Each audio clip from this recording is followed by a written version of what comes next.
Agora sim. Agora sim. Maravilha. Então, Fernando, mais uma vez, muito obrigado. Registro outra vez meu agradecimento pelo convite, também pela possibilidade de estar junto com pessoas de que eu gosto tanto, né, como o Giuseppe, que fala na quarta, Cássio, que fala mais tarde, que é um dos responsáveis pela publicação do Filosofia Black Bloc, do qual a gente veio falar hoje com vocês rapidamente. Então, não que o tema tenha mudado, Fernando, em relação àquilo que você tinha sugerido para a gente conversar, mas eu dei uma adaptada, uma pequena adaptação ali no tema. Vai ficar enquadrado dentro dessa questão de antagonismo, resistência, mas eu acabei chamando esse texto que eu quero apresentar hoje para vocês de Filosofia Black Bloc, Modos de Usar os Possíveis. E esse texto ele tem duas partes aproximadamente, né? Um grande bloco de indagações a respeito da própria atualidade de uma filosofia como essa, né? Que é pensar a partir de um fenômeno que parece ter se esgotado para nós, que é o Black Bloc, que aconteceu dentro de um contexto histórico-político muito bem determinado, né, do Brasil contemporâneo / do Brasil recente, né, que foram os levantes de junho de 2013. Então, uma primeira parte do texto está voltada a isso, a essa tentativa de definição até que ponto ainda é possível falar em uma filosofia Black Bloc, e digo isso mesmo pelo livro, né, porque o livro, na verdade, o grosso do material que está no livro foi escrito em 2014. Claro que depois eu tive algumas outras oportunidades de rever esse material, entrar em outras discussões, enfim.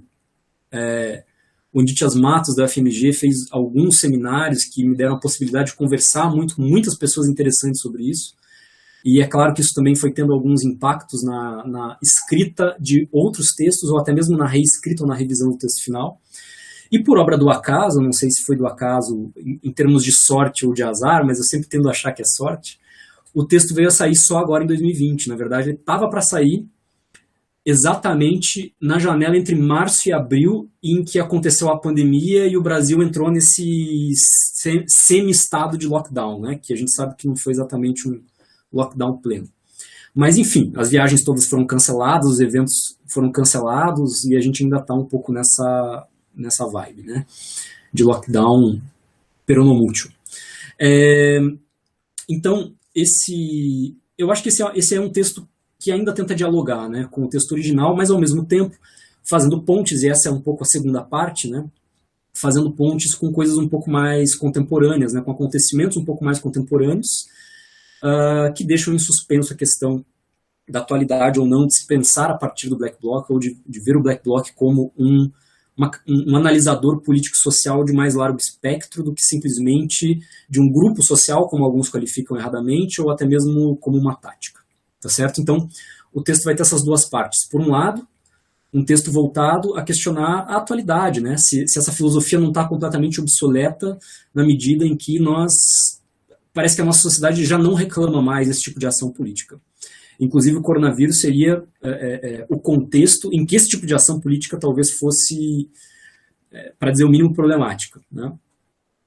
Mas, por outro lado, tentar conectar isso a algumas linhas de análise que se desprendem do Black Bloc, na verdade, não é que se desprendam dele como origem, mas que passam por ele como um analisador político-social mais amplo e podem nos dar algum tipo de chave, ou de chaves no plural, para entender pelo menos uma parte daquilo que se passa em termos de hipóteses de lutas no contemporâneo. Então vamos a isso. Talvez alguém nos diga, e com toda razão, que uma filosofia Black Bloc de pouco ou de nada serve. 2020 não é 2013. O Black Bloc, ressalvadas algumas encarnações tão velozes quanto furiosas, nunca mais apareceu como um evento consistente no cenário político brasileiro recente. E todo esse ruidoso silêncio ao redor da catástrofe talvez seja o sinal de que uma filosofia Black Bloc é uma proposta tão descolada da realidade quanto a tática da qual ela deriva. Algo que o nosso tempo, essencialmente, não reclama.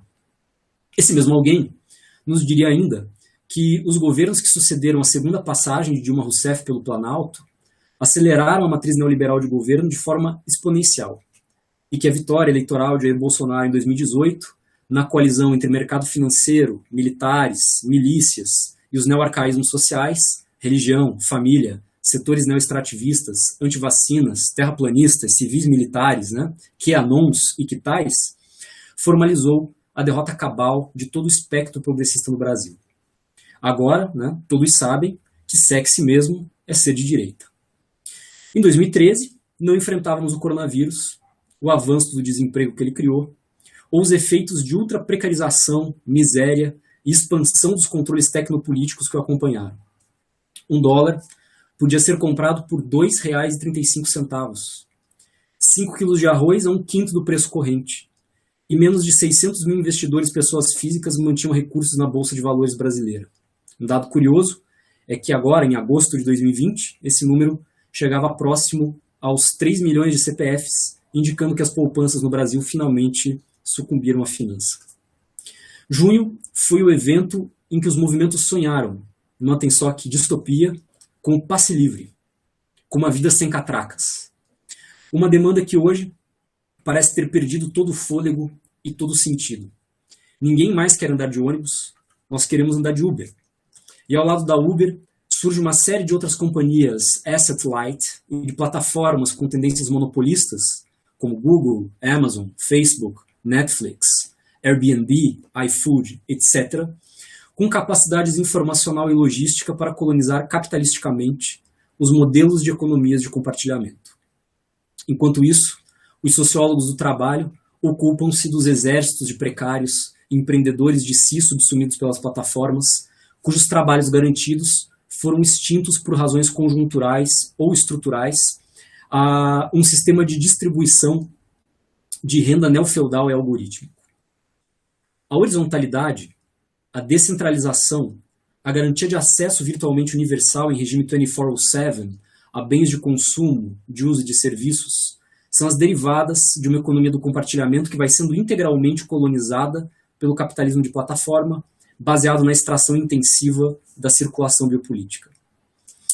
A economia mobilizada por essas plataformas não apenas passa a englobar a totalidade da dimensão da vida, extraindo e aprendendo seus movimentos em profundidade, né, como no Deep Machine Learning, para programar algoritmos comportamentais que são capazes de prever e de dirigir os nossos comportamentos futuros. Isso é, eles interiorizam a virtualidade, os possíveis e governam a potência do vivo.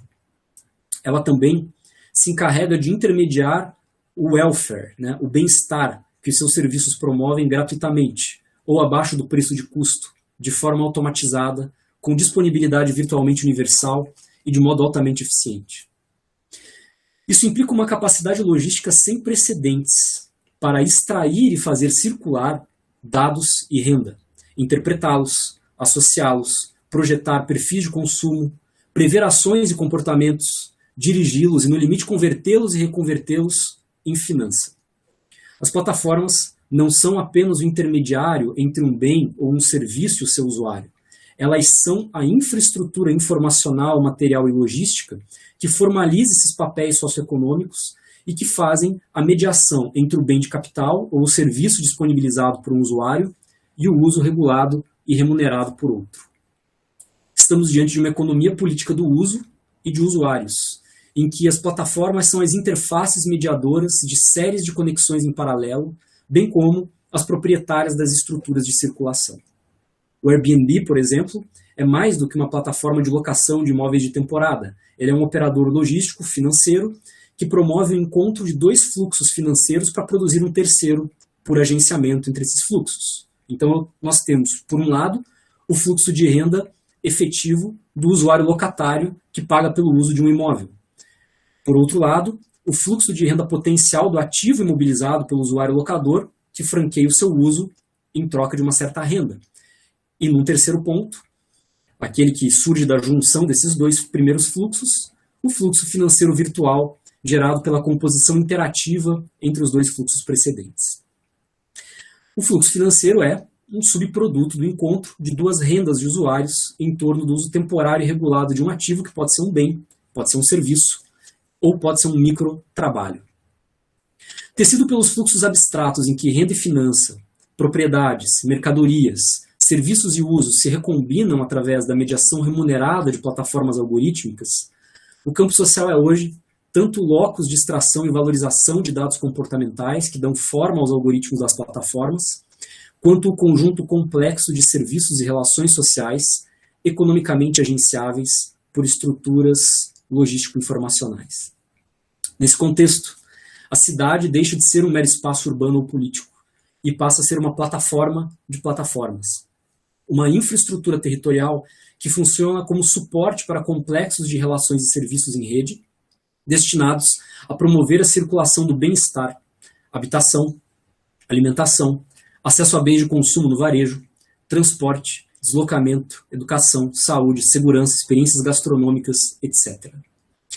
E o acesso e o uso desse leque de usos possíveis do território da metrópole e das relações que se produzem pelo corpo biopolítico coletivo que percorre a cidade tendem a ser regulados e administrados por plataformas com ou sem parcerias com instituições de Estado. Depois do estado de bem-estar social, que derivou do Pacto Fordista, da reorganização econômica global dos dois pós-guerras, passamos a viver uma nova versão do estado de bem-estar, em que o seu agente já não é tendencialmente o Estado, mas as plataformas que passam a penetrar as estruturas estatais em frangalhos e as fazem suas a partir de uma lógica de endocolonialismo. Segundo ela, as políticas públicas deficitárias são recaptadas, intermediadas, reorganizadas, capitalizadas e oferecidas aos usuários pelo mercado digital de forma mais eficiente do ponto de vista econômico, o que justificaria sua transmissão natural às mãos da governança privada, de modo potencialmente universal e com menores custos de acesso, isto é, condicionado a uma contraprestação financeira dos usuários, seja ela a renda monetária direta, seja um microtrabalho de operadores logísticos de carne e osso, ou mesmo a renda potencial a ser minerada no amplo processo de extração de dados que se torna central no contexto de uma economia comportamental. A julgar por esse cenário, parece que tudo converge para a obsolescência de uma filosofia Black Bloc. Mas o erro em insistir nessa afirmação está, a meu ver, na suposição de que uma filosofia, qualquer filosofia, tenha de ser atual, tenha de ser feita à l'air du temps, para que funcione e seja digna desse nome. Se essa for a condição, jamais encontraremos nenhuma filosofia à altura da vertigem e da aceleração do tempo presente. Mesmo os aceleracionismos e os pós-capitalismos teriam chegado tarde demais. A potência específica de uma filosofia Black Bloc, assim como o alerta e os possíveis que ela nos acena, derivam precisamente dos seus traços de inatualidade, de intempestividade, que nos permitem não resistir ao hoje, mas o que é mais essencial, fazer o hoje fugir. Justamente porque o Black Bloc não pode ser reduzido a uma tática, a um grupo ou a uma encarnação na história recente dos movimentos sociais no Brasil. Assim, a minha proposta é a de que aposentemos o preconceito teórico, segundo o qual o Black Bloc constitui um subconjunto social de junho de 2013, passível de identificar-se com um grupo de jovens subproletários, relativamente politizados, usuários de transportes públicos. Ele é, sob o ponto de vista de uma filosofia própria, um analisador geral do tipo de vetor sociopolítico que esteve em jogo nos levantes e que podemos reabrir para pensar e, quem sabe, agir sobre o contemporâneo. Uma filosofia Black Bloc parte da premissa de que junho de 2013 e o Black Bloc não estão no passado e não são acessíveis pela via da história, mas pela via dos devires, sinal de que constituem uma memória para o porvir, e suas linhas de fuga podem ser ativadas no campo da ação política sob condições conjunturais inéditas e singulares como as do presente. De 2013 para cá, quase todo o pensamento que se produziu sobre o Black Bloc, à esquerda e à direita, é um pensamento de Estado e que tem por efeito recalcar junho na memória das práticas radicais, domesticando o evento e anulando seus potenciais transformativos. Isso se prova por uma convergência de fatores, pelo menos três. Primeiro, pelas narrativas de continuidade das esquerdas institucionais, em que junho de 2013 geralmente aparece como prelúdio para o chamado golpe de 2016. Segundo, pelas narrativas de descontinuidade das direitas, em que junho de 2013 aparece como um fator de deslocamento da composição política da sociedade brasileira como um todo à direita, que vai ser explicada como uma simples relação de causa e efeito. E terceiro, pela forma especial como essas duas narrativas são complementares e ao mesmo tempo unívocas na sua aparente oposição diametral. Compreender e agir de acordo com esses limiares de solidariedade entre os contrários não é uma violação dialética, não é sinônimo de isenção política sob um manto de teoria pós-estruturalista radical chique. Fazer funcionar a solidariedade funcional entre os contrários é que constitui uma contribuição concreta para perseverarmos no estado de desolação política e de miséria afetiva em que nós nos encontramos desde então.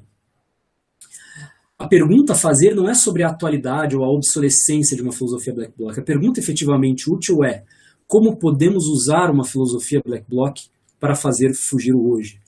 Quais os modos de usar os possíveis que estão à nossa disposição?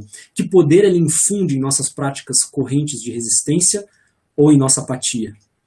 Quais componentes presentes nela podemos ou precisamos ativar, especialmente em um momento em que filósofos políticos veem nas medidas sanitárias contra o Covid-19 adotadas em escala planetária uma ameaça à própria possibilidade de ação política no seu sentido mais clássico, material e efetivo.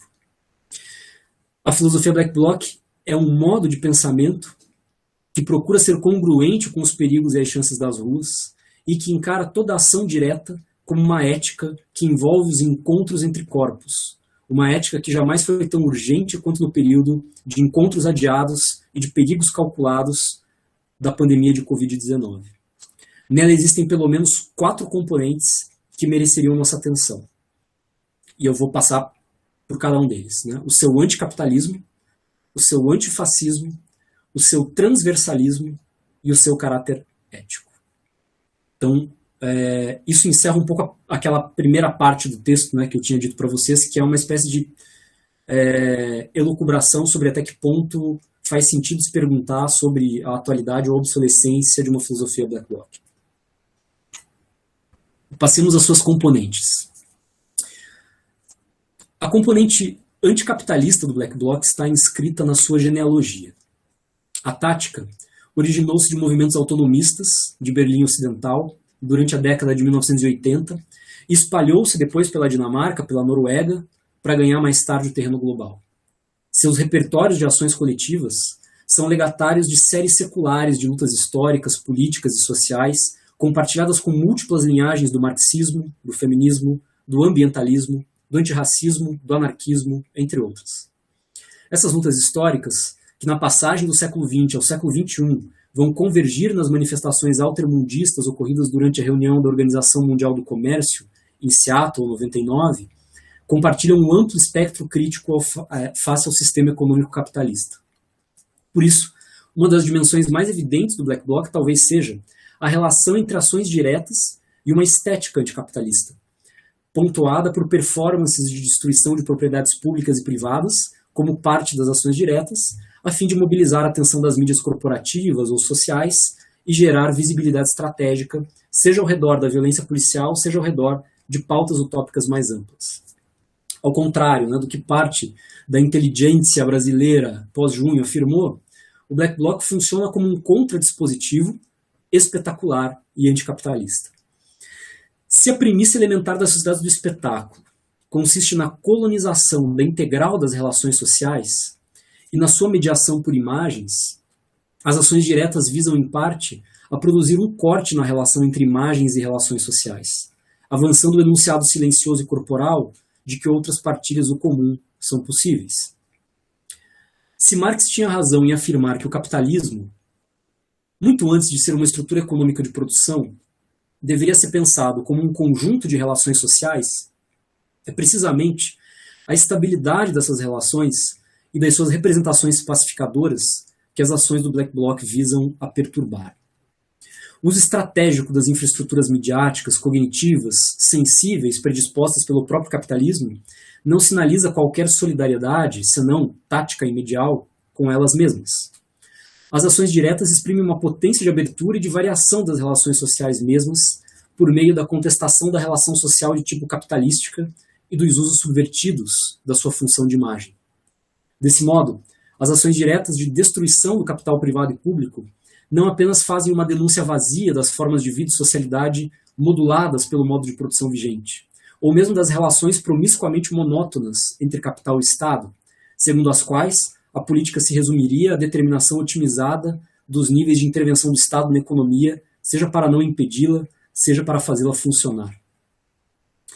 As ações diretas visam ao coração daquilo que torna um sistema econômico qualquer possível, o modelo de subjetividade secretado pelo capital, o automatismo das relações sociais que corresponde à sua economia política libidinal e à trama complexa de poder que o circunscreve, com seus suportes materiais, biofisiológicos, os corpos, e também semióticos. Não estamos, pois, entre black blocs, nada distantes do hoje. O automatismo relacional contestado pelo por dentro e contra do black bloc é o automatismo programado por dispositivos de repressão e soberania, lapidado por estratégias disciplinares que atingem o mais fino grão dos corpos indóceis, que é gerido como um efeito de massas, segundo técnicas de biopoder aplicadas às populações, extraído, modulado e governado algoritmicamente no seio da economia digital de comportamentos, cujo terreno de acumulação é hoje a circulação mesma dos corpos. E aqui eu estou adiantando um pouco que possivelmente vai ser um dos avanços do Giuseppe na quarta-feira, por conta do livro dele com o Bruno Cava, né? O livro mais recente chamado A Vida da Moeda. As ações diretas não promovem um criminoso elogio da violência, como certas sensibilidades arendtianas gostariam de supor. Antes, montam máquinas práticas de enunciação coletiva em que ação e discurso, rompidos pela colonização representativa da esfera política formal, voltam a coincidir radicalmente como expressão unívoca de corpos que se recusam a alienar sua potência política na forma daquilo que Lavoisier uma vez chamou de né? A unidade homogeneizadora do Estado, que é a faceta pública do capital.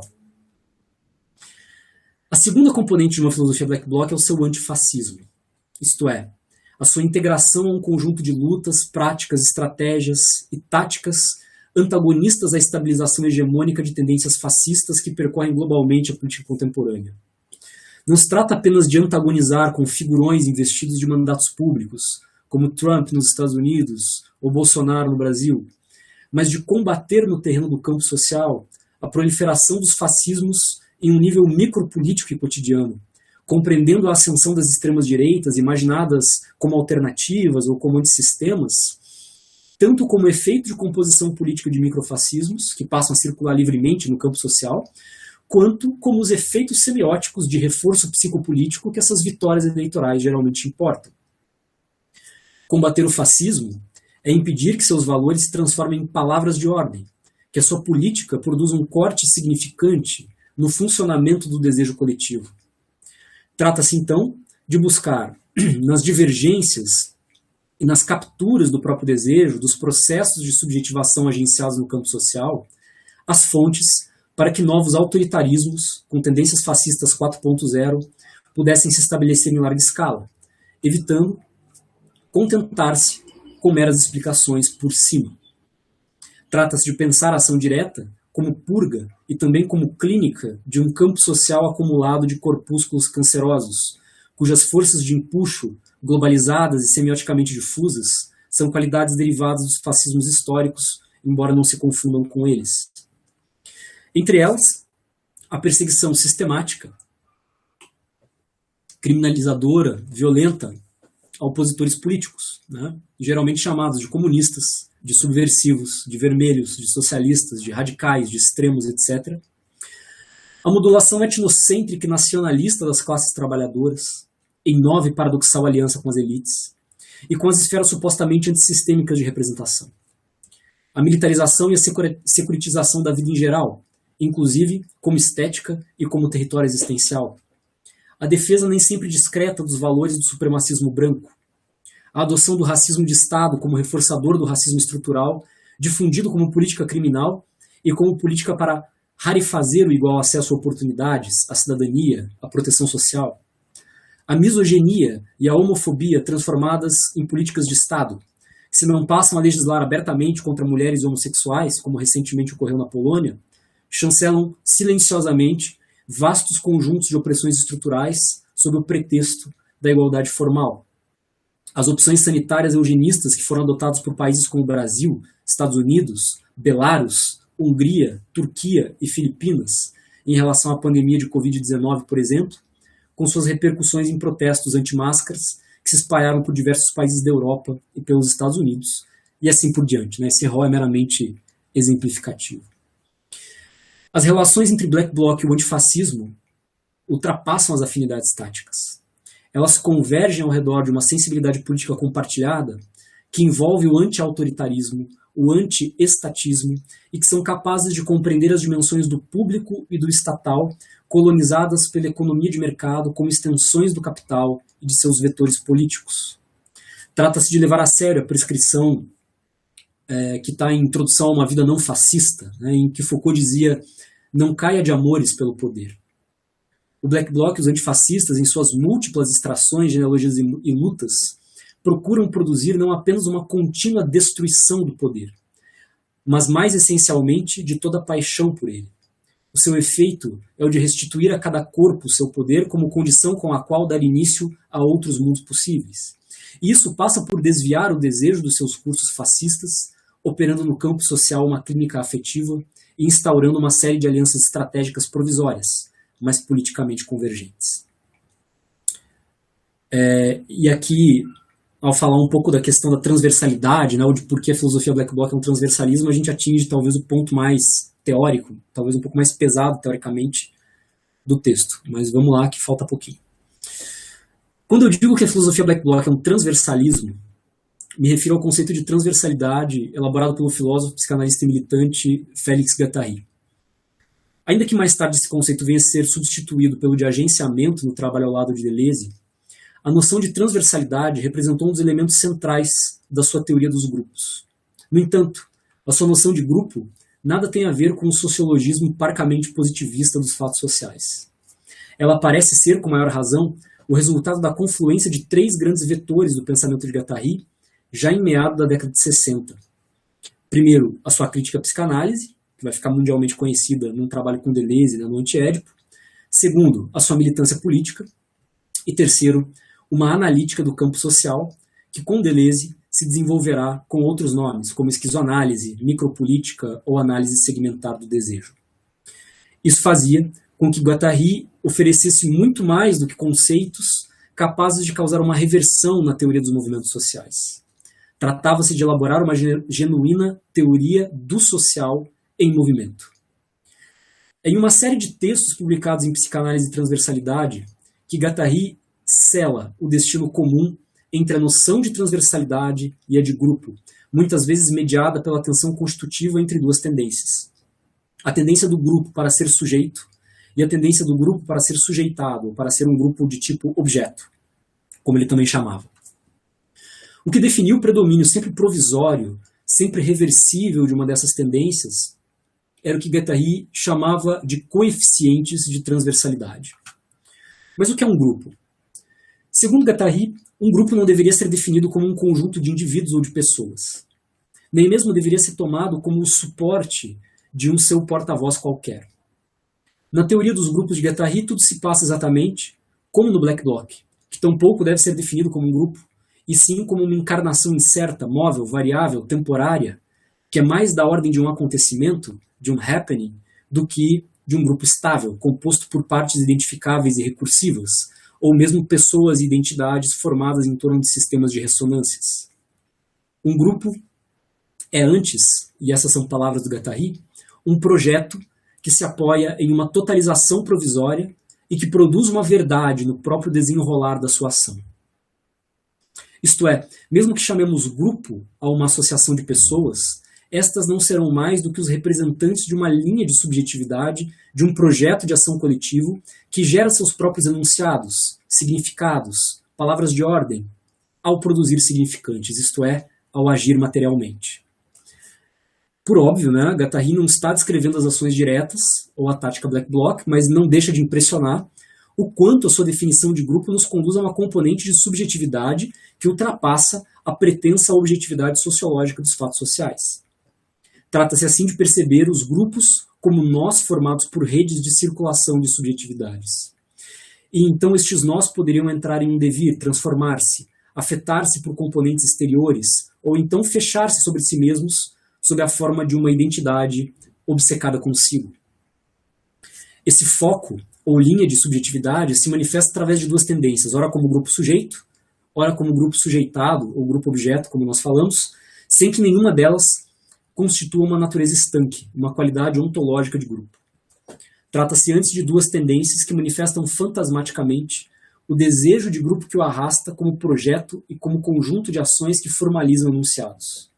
Nesse sentido, a transversalidade é o lugar do sujeito inconsciente de grupo, isto é uma linha de subjetividade que excede as leis manifestas do seu próprio desejo, uma dimensão que só se instaura na medida em que um grupo assume o sentido da sua praxis na qualidade de grupo sujeito. Distinguamos então grupos sujeitos e grupos sujeitados. Resumidamente, os grupos sujeitados são aqueles que recebem sua lei do exterior. Trata-se de grupos que tendem a se voltar para si mesmos como um mecanismo defensivo contra a produção de não sentido pelo próprio grupo ao agir. Então são grupos que temem a sua desaparição, a sua morte, a transformação do seu desejo. Então, ao fazê-lo, um grupo sujeitado esmaga os possíveis por meio da imposição de um código rígido, de uma identidade pré-formada que cristaliza distinções entre nós e eles. Nas palavras de Guattari, trata-se de um sindicato de defesa mútua, de um lobby contra a solidão, contra tudo que poderia ter a marca de um caráter transcendental. Por outro lado, o que caracteriza os grupos sujeitos é permanecerem essencialmente abertos a outros grupos, serem atravessados por lutas internas, divisões, tensões dilacerantes. Isso coloca um grupo sujeito em uma relação direta com a sua morte, com a sua finitude, com a sua mutação.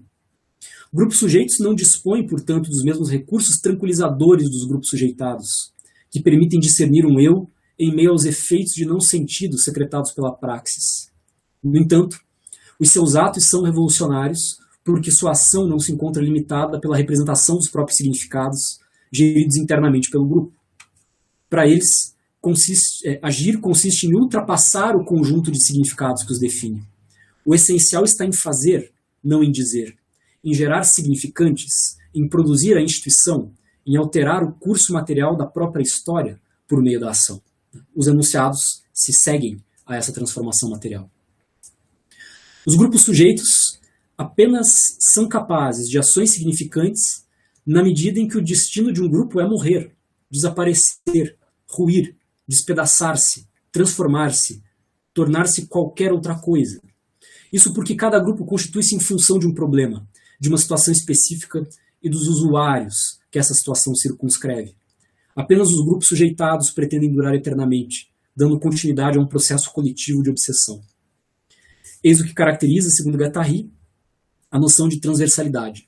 Contra a falsa dicotomia entre organizações verticais e horizontais, Guattari pretende superá-la com a ideia de transversalidade, uma noção que forma com elas, que nós poderíamos chamar de uma tangente louca, de um princípio de conexão descontínua, heterogênea, que as corta todas em diagonal e, ao fazê-lo, escapa a toda alternativa totalizante fundada sobre um tipo de legitimidade anistórica. Tendo por premissa a aceitação da transitoriedade da sua existência, um grupo percorre o campo social como um foco atrativo de subjetividade, mais ou menos maleável, mais ou menos transformável, definindo e confrontando problemas específicos, deixando-se atravessar, em maior ou menor grau, por outros focos de subjetividades estrangeiras, segundo os seus coeficientes de transversalidade, que definem a capacidade de um grupo de se deixar afetar e transformar por outros, ligando seu projeto transitoriamente à consistência de um desejo social que excede o seu fantasma de grupo. Apenas nesse sentido, estritamente guattariano, poderíamos dizer que o Black Bloc é um grupo. É uma experiência de subjetivação coletiva, de ação plural, em que a tática é uma condição de possibilidade de instaurar alianças que se prevalecem de um alto coeficiente de transversalidade. Essa é a razão pela qual algumas táticas Black Bloc puderam ser recentemente empregadas nos protestos globais deflagrados pelo assassinato policial cometido contra George Floyd pelo Black Lives Matter.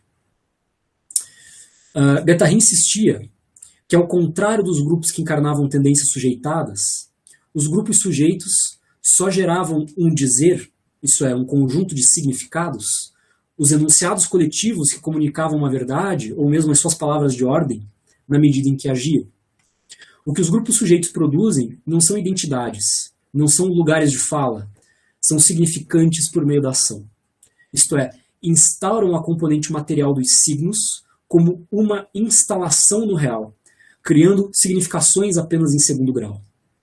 Para eles, o dizer decorre do agir exatamente como nas ações diretas, a partir da produção plural de não sentido no coração do próprio grupo sujeito, condição para que um grupo seja tomado em linhas de fuga e em funções de realidade que o excedem. Essa é a marca da sua abertura radical, a marca do seu transversalismo, da sua posição transcendental de inconsciente de grupo. Não há para o Black Bloc, como para os grupos sujeitos, nenhuma causa formal externa ao próprio agir. Nem o horizontalismo, nem a auto-organização. O essencial é constituir um hub de conexão com a justiça das lutas e com a sua dimensão problemática, específica e atual. O Black Bloc é uma tática e, ao mesmo tempo, uma filosofia dos corpos misturados. Uma potência de agenciamento coletivo em que as palavras, como para os grupos sujeitos, decorrem da ação sobre as coisas. E por fim, para terminar mesmo de verdade, se nós tomarmos a palavra em um sentido estritamente spinozano, poderíamos dizer que o Black Bloc é uma ética. Essa talvez seja a tese mais forte de filosofia Black Bloc. Afirmar que o Black Bloc é uma ética. Se a ética se define como a procura incessante dos corpos por encontros que componham com a sua natureza, que aumentem a sua potência para agir, para compreender o real e, de consequência, possam maximizar seus afetos positivos, teremos reencontrado na tática Black Bloc uma relação imponderável entre a ação política e uma ética dos corpos. A alegria é a prova dos 9 da ação política. Onde quer que nos encontremos com militantes tristes, com dedos em riste, com rebanhos bem guardados por líderes pastorais, encontraremos o potencial das contracondutas e da linguagem revolucionária sempre submetidos a um código moral, a uma identidade de grupo com baixo potencial de se conectar na transversal de si mesma. Encontraremos uma força separada daquilo que ela pode. A afirmação de que Black Bloc é uma ética faz convergir em um só ponto as 3 componentes que destacamos acima. O seu anticapitalismo questiona a relação social, a natureza dos investimentos libidinais no capital-dinheiro e as formas de vida para o mercado que ele secreta. Seu antifascismo é ao mesmo tempo um combate exterior e uma ascese, uma ética consigo, que exige vigiar o fascista também em nós, principalmente em nós, eu diria, exprimindo um anti-autoritarismo radical e um compromisso com o exercício de uma liberdade não mediada do desejo. Esses 2 trabalhos negativos, essas 2 recusas que estilhaçam de uma só vez as relações entre capital e Estado, promovem efeitos positivos. Elas restituem ao corpo social a sua potência, misticamente alienada na forma do na constituição da autoridade da sua economia política. A operação da recusa é clastriana e assume a forma da sociedade contra o Estado, que busca reconfigurar uma relação indivisa entre uma sociedade e o seu poder. Mas essa retomada gera um segundo encontro, nem sempre alegre. É comum que as polícias, que Foucault certa vez definiu como o golpe de Estado tornado permanente, reajam de forma repressiva contra essa acumulação primitiva de capital político no corpo social. Os episódios de violência policial e manifestações são, salvo raras vezes, frutos de dispositivos de retomada do poder social pela autoridade, reconstituindo o Leviatã, o corpo do soberano acumulado de milhões de pequenos corpos, dando forma a um. Este é precisamente o sentido de um poder efetivamente social alienado na forma transcendente da autoridade. As reações policiais, geralmente violentas, desencadeiam uma nova dimensão do Black Bloc como ética. Deflagram uma série de táticas de ação direta cujo propósito é atrair a atenção das forças de ordem para membros mais preparados para lidar com o confronto campal, liberando vias de fuga para a multidão nas ruas. O Black Bloc é, pois, uma ética também neste sentido, quando ele funciona como uma tática de autodefesa multitudinária. Se as multidões de manifestantes mundo afora geralmente não podem contar com o policiamento dos protestos para assegurar sua integridade física, já que tais polícias são quase sempre os autores das agressões supostamente ilegais ou legítimas, empregando geralmente o armamento de baixa letalidade, o Black Bloc forma um grupo provisório, preparado para facilitar a autodefesa das multidões e viabilizar a sua dispersão, evitando um contato prolongado e potencialmente destrutivo entre os corpos policiais e aqueles da multidão. O transversalismo do Black Bloc funciona também como uma ética, né? O Black Bloc é uma mediação interna ao corpo social, a encarnação de uma linha de subjetividade em movimento, ao qual novas linhas de subjetividade em movimento podem ser provisoriamente acrescidas.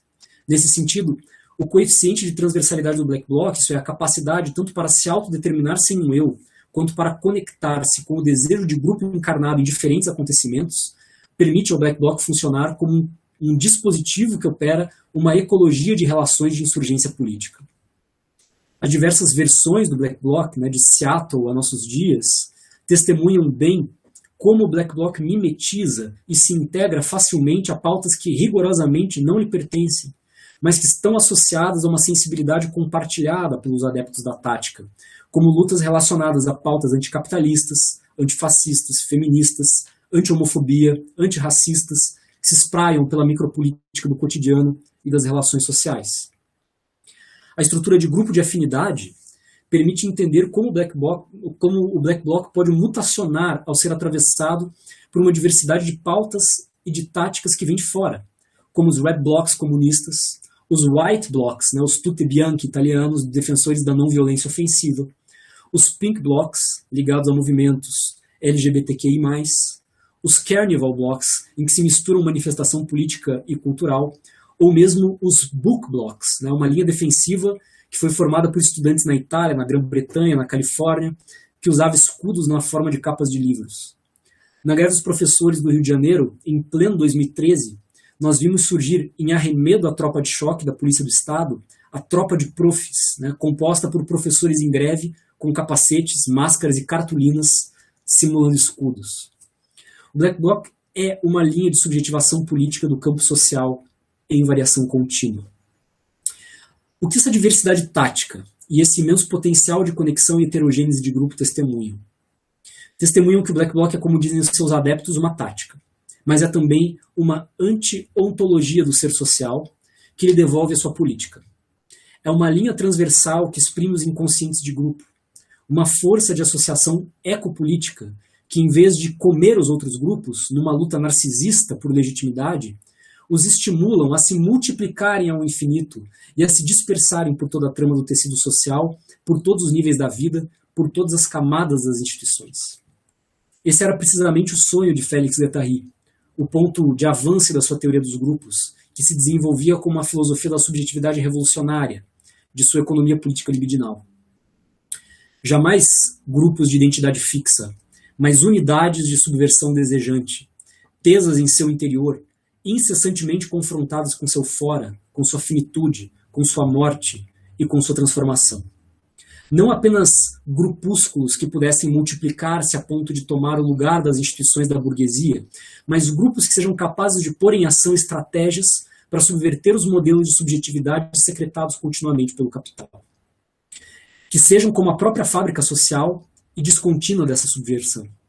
Para isso, nós precisaríamos de grupo de usuários, isto é, de grupúsculos, são palavras do Guattari com as quais eu finalizo o texto, de grupúsculos que não temessem organizar-se, além de para seus objetivos de luta revolucionária, para a sobrevivência material e moral de cada um dos seus membros e de todos os desamparados que os cercam. Teríamos então, é claro, como diz Guattari, a anarquia. Então, pessoal, o texto era esse. Eu fico à disposição de todos vocês para a gente bater um papo agora um pouco mais tranquilo, né? Porque o texto dá uma tensão, mas o bate-papo é mais tranquilo. Então, fico à disposição de vocês. Quem quiser abrir o microfone, fica à vontade. Podem mandar pergunta pelo chat também, sem nenhum problema. É isso. Obrigado a todos e todas. Murilo, te agradecer mais uma vez. Do mínimo, bastante inquietante, né? Extremamente provocativo também. E acho que principalmente para a tua área de formação também, né? Para a nossa área de formação, que é o direito, né?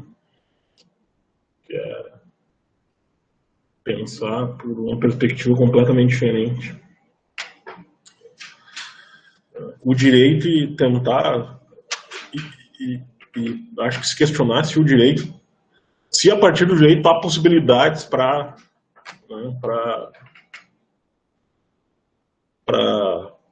algo